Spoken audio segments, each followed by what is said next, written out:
back to this yet not so cleverly named comparison series, Yu-Gi-Oh! Duelist vs. Yu-Gi-Oh! Duel Monsters. Today we're going to compare chapters 4 and 5 and episode 3. It's going to be a big one, so without any further ado, let's begin. So we begin with Bakura coming into class, and he says hello to Yugi, who is watching something on a video camera. He looks over to see that Grandpa is in the video camera, and Grandpa is able to talk. Yeah, I'll get into my problems with that in the comparison section.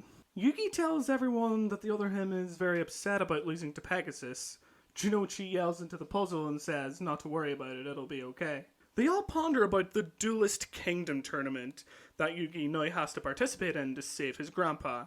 Bakura is interested in the fact that Pegasus has a Millennium item, and says to Yugi that if he goes to Duelist Kingdom, he will find out more about the items and bring out the Millennium Ring from his bag. Everybody is obviously shocked about him carrying this thing around, since the spirit dwelling within it tried to trap them into figures. We'll get to that when we talk about episode 13.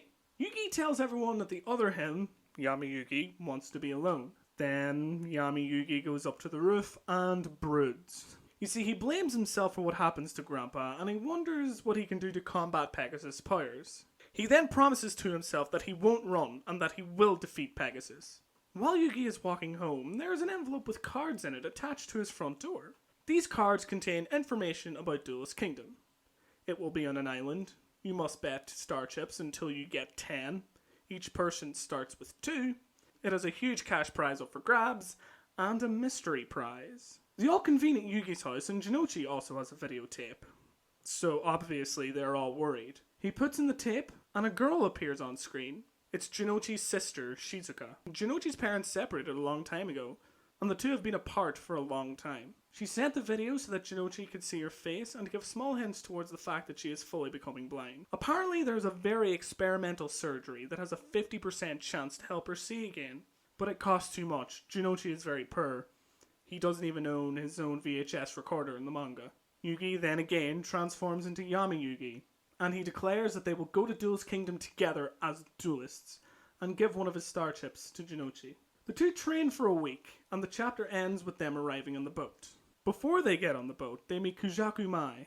She's a robust woman who Yugi, Honda, and Jinochi are immediately smitten with, let's just say. She claims that it doesn't matter who her opponent will be, they will be crushed in the tournament. The gang enter where they'll be staying the night, and they're not too happy because there are no beds, it's just an open area. Mai is obviously the least happy with this because she's probably the oldest duelist there. Mai had a plan though. She decided to ask Ryuzaki to play a little game, and if she wins, she will get his room.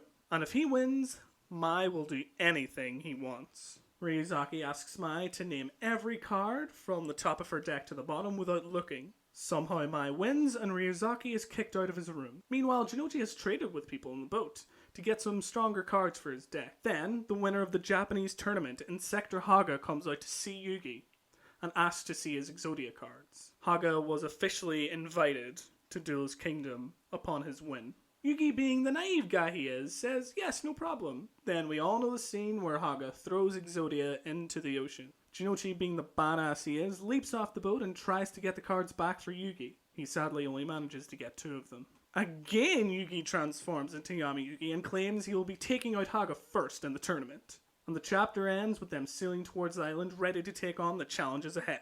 Our episode opens up differently from the manga. We don't see everyone in school or a reintroduction of Bakura. Instead of Yami Yugi on the roof, we get regular Yugi, but it's Yami Yugi's thoughts. They did this most likely because Yami Yugi isn't much of an established character in the anime. Yami Yugi had a few arcs to open up to the gang to make his presence known in the manga. The scene plays out the same, but instead it's just Yami Yugi's thoughts. A change that I am happy with is that Grandpa is gone in the anime. He isn't in a VHS recorder that Yugi can bring wherever he goes. He is gone. Yugi cannot make contact with him. This brings more meaning to his arrival to Duelist Kingdom. It just adds more tension in the anime than in the manga, where he just carries him around wherever he goes. Now, another change is Jinochi gets the video and watches it by himself. As I said in the manga summary, he was too poor to own a VHS recorder. I'm not sure why they changed the scene. It makes it less impactful than in the manga, where Yami Yugi gives him the star chip out of respect, rather than helping his friend out of a jam. I'll elaborate on that in the later section. Instead of exposition, we get a nicely done flashback scene where Jinochi and Shizuka are being separated. It's very well done and pulls in the heartstrings. Instead of talking about the cards that Yugi got at his house, they talk about them at school, and Honda brings up that there will be maybe a cash prize, and that gets Jinochi's attention, thus making him decide to go to Duelist Kingdom, due to him needing money for the surgery for Shizuka's operation. Jinochi brings up that they can't go to the island without an invitation, but there's no such rule in the manga. We later see the gang get on the boat with no hassle in the manga. Honda and Anzu have to sneak on to the boat in the anime. The anime adds a scene where Yugi and Jinochi talk about how they became friends.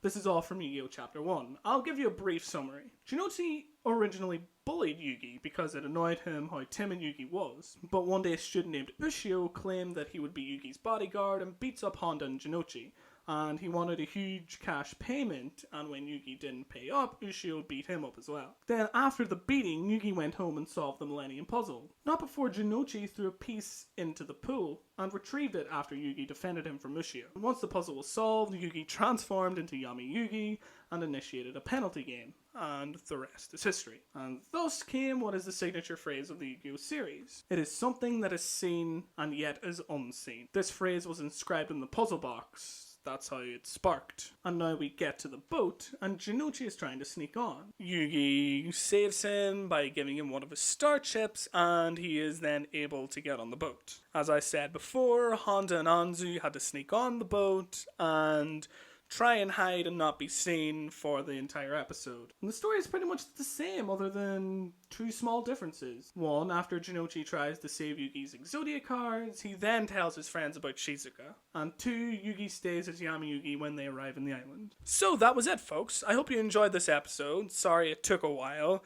I was just busy with college and just personal life stuff. So I'd like to thank you all for watching, and I will see you guys next time.